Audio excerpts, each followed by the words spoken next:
Pack محض ایک منصوبہ نہیں ہے، یہ دو قوموں کی ترقی اور خوشحالی کی علامت ہے۔ سی پیک پاکستان کی معاشی منظرنامے کو تبدیل کر رہا ہے۔ پنجاب حکومت چینی سرمایہ کاروں کے لیے خصوصی پیکیج دے رہی ہے۔ وزیر اعلیٰ مریم نواز کی چین کے 75ویں قومی دن کی تقریب میں شرکت اور مبارکباد۔ تقریب سے خطاب کرتے ہوئے وزیر اعلیٰ مریم نواز شریف نے کہا کہ پاک چین دوستی محض اسٹریٹجک مفادات پر مبنی نہیں ہے، یہ دل اور روح کا رشتہ ہے۔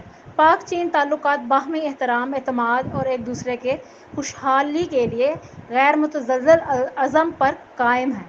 وزیر اعلیٰ مریم نواز شریف نے کہا کہ چین کے 75ویں قومی دن پر پاکستانی عوام کی طرف سے مبارکباد پیش کرتی ہوں۔ پنجاب کے لوگ چینی بھائیوں اور بہنوں کو نیک خواہشات اور دلی مبارکباد پیش کرتے ہیں۔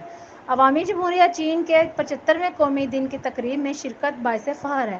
انہوں نے کہا کہ چینی قوم نے نہ صرف ترقی کی بلندیوں کو چھو لیا ہے بلکہ عالمی برادری کی طرف دوستی کا ہاتھ بھی بڑھایا ہے۔